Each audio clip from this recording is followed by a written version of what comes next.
Hello বন্ধুরা, তোমরা সবাই কেমন আছো? আশা করছি ভালো আছো। এই চ্যানেলে অনেক দিন পর ভিডিও দিচ্ছি। ভিডিওটা একদমই স্কিপ করবে না, শেষ অবধি দেখতে থাকবে। গণপতি বাবার পুজোটা আমি একদমই ছোট করে করি, মানে পুজো নয়, ওই ফুল জল বলতে পারো। যে কোনো পুরোহিত ডাকি না, আর কোনো বই দেখেও করি না, আর কোনো পুরোহিতের নির্দেশ অনুযায়ী যে এইভাবে করবে সেটাও না, আমি নিজের মনের মতো করে করি।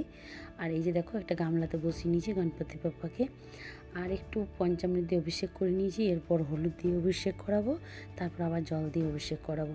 আমার এই যে গণেশের মূর্তিটা, সেটা দাঁড়ানো যাবে না পিছনে একটা সাপোর্ট না হলে, কারণ এটার পিছনে একটা গল্প আছে। মূর্তি আমার কাছে এইভাবে আসেনি, বা কোনো পুজো করবো বলে আমি এই গণেশের মূর্তিটাকে আনিনি। এটার পেছনে একটা গল্প আছে। তো এই যে দেখো, গণেশকে প্রথমে বসিয়ে দিয়েছি, চেলি দিয়ে দিয়েছি, একটা মালা পরিয়ে দিয়েছি। আর এই দুপাশে করবো কি, সিদ্ধিকে আর ঋদ্ধিকে। গণেশ বাবার তো দুটো বউ, একটা হচ্ছে সিদ্ধি, একটা হচ্ছে ঋদ্ধি। তাই দুটো কলা পাতা, তার উপরে দুটো হলুদ পাতা, সবটাই আমার খামার বাড়ির থেকে নিয়ে আসা। আর আমি বেশ অনেকটা দুর্বা ঘাস নিয়ে এসেছি। গণেশের ঘটে যেগুলো লাগে সেগুলো দিয়ে দিলাম, তার সাথে সিঁদুরও দিয়ে দিয়েছি। আর আজকে লাল চন্দন দিয়েছি সব জায়গাতে। আর এই যে পাতাগুলো দেখছো, এগুলো তো দিয়ে দেবো, এখন দিয়ে দিচ্ছি। আমের ডালটা, এটাতেও সিঁদুর দিয়ে দেবো, সব জায়গায় সিঁদুর দিতে হবে। আর লাল মলি সুতোতে আমি, ওই যে লাল হলুদ মলি সুতো যেটা, সেটাতে আমি দুটো সুপারিকে বেঁধে রেখেছি। এই যে দুটো পান পাতা আর এই দুটো সুপারি দিয়ে দিলাম। এটাই হচ্ছে আমার সিদ্ধি আর ঋদ্ধি। এক টুকরো করে হলুদও দিয়ে দিয়েছি। এরপর দিয়ে নেব ঘটের সমস্ত ফুল টুল দিয়ে নেব। একটা দুর্বার মালা করেছি গণপতি বাবার জন্য, সেটাও দিয়ে দিলাম। একটা 21টার দুর্বাঘাসের বান্ডেল করেছি, সেটাও দিয়ে দিলাম। এটাও একটা কাহিনী আছে, তোমরা জানো কি না জানি না, পৌরাণিক কাহিনী আছে যে দুব্য ঘাস কেন দেওয়া হয়। আর আমার গণেশের এই যে মূর্তিটা দেখছো, এটা যে একটা মেন গেটে লাগানোর একটা যে হয় না মার্বেলের, যে দেওয়ালে একদম সিমেন্ট দিয়ে অ্যাটাচ করে লাগানো হয়, সেই মূর্তিটাতে ছিল সংস্কৃততে গণেশ বাবার মন্ত্র, প্রণাম মন্ত্র। সেই মন্ত্রটা আর এই মূর্তিটা একসাথেই ছিল।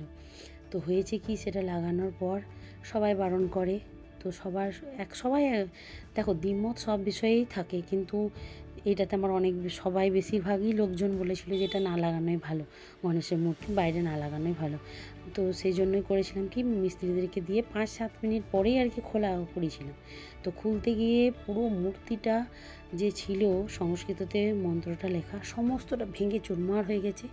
কিন্তু গণপতি বাবা বিঘ্ন বিনাশন, এমনভাবে হয়েছে ব্যাপারটা যে গণেশটুকু, মানে গণেশ বাবা যেটুকু ছিল সেইটুকু এইভাবে রয়ে গেছে, বাকিটা পুরোটাই ভেঙে গেছে। গণেশ বাবার পুজো আমি ছোটো থেকেই এমনিভাবে করি, মানে এমনিভাবে বলতে গণেশ বাবাকে আমি ডাকি কিছু হলে, বা মানে এক টাইপের বলো, ভক্তও বলতে পারো একরকম। আমি পুজো টুজো করি, মানি খুব গণেশ বাবাকে। তো সেই জন্যই আমার তখন থেকেই মনে হয়েছিল, আর এইটাকে আমি কোনো মতেই শোপিস হিসাবেও ব্যবহার করব না, কোনো কিছু না, এটাকে আমি পুজোই করব। তাই আমি এটাকেই পুজো করছি। এটা আমার নতুন ঘরে যখন এই বাড়িতে এই দিকে এলাম, তখনই ঘটনাটা ঘটেছে। তো যেমনভাবে আমার মন গেল সেইভাবে করলাম। অনেক ভুল ত্রুটি হতে পারে, তো সেটা ধরিয়ে দিও, কিন্তু আমি এইভাবেই করি। আর প্রচুর প্রচুর দুব্বো ঘাস দিয়েছি, কারণ বাবার প্রচণ্ড দুব্বো ঘাস পছন্দের, সেই জন্যই দিয়েছি। এই যে দেখো, একটু আরতি করে নিলাম। ধূপ প্রদীপ সব আলাদা আলাদা করে আরতি করব, কিন্তু তার সঙ্গে একটা প্লেটে আমি একটা শঙ্খ, ছোটো জল বিষ্ণু শঙ্খ যেটা হয়, প্রদীপ আর ধূপ, আতপ চাল, সিন্দুর, কুমকুম, হ্যাঁ, তারপর আরও কয়েকটা জিনিস আছে, সেই পান পাতা সুপারি সেসব দিয়ে বাবাকে আরতি করে দিলাম। আমি আমার মতনই ছোট্ট করে পুজোটা করি, একটু প্রণাম করা, এটাকে পুজো বলা যায় না, যাই বলবে না কেন সেটা করে নিয়েছি। এরপর আমি এই যে দেখো, এখানে এবারে মোদকগুলো দিয়ে দেবো বাবাকে। আমি এই মূর্তিটার পিছনে এই ঘটনাটা ঘটার পর বাবাকে যেন আমি এইটাতেই যেন পুজো করবো। প্রথম আমার ইচ্ছে ছিল যে একটা অন্যরকম কোনো মূর্তি নিয়ে আসবো, কিন্তু তারপর যখন এটা হয়ে গেছিলো, তারপর থেকে তোমাদেরকে কখন আমি একটা শেয়ার করব যদি মনে থাকে। যদি তোমরা গণপতি বাবার পিছন দিকটা দেখো না, তাহলে বুঝতে পারবে এখনও সেই সিমেন্ট লাগানো ওই রকমই আছে, যেমনটা একটা মূর্তিকে যেমন সিমেন্টে লাগাতে গেলে, দেওয়ালে লাগাতে গেলে যেমন থাকে, সেই রকমই এখনও আছে। তো এই যে দেখো, আমার পুজো প্রায় শেষের দিকে। এইবার মোদক দুটো দিয়ে দেবো। আমি অনেক ভুল তো করি, তো সেটা আমার মানে আমি নিজের মতো করে পুজোটা করি, তো ভুল তো হতেই পারে। তো এই যে দেখো সিদ্ধি ঋদ্ধিকে না হলে গণেশের পুজো সম্পূর্ণ হয় না।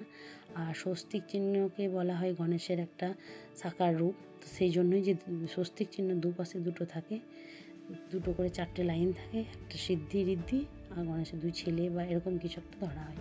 তো যাই হোক, সেসব দ্বিমতও থাকতে পারে, ভুলও হতে পারি, সেটা নিয়ে আলাদা ব্যাপার।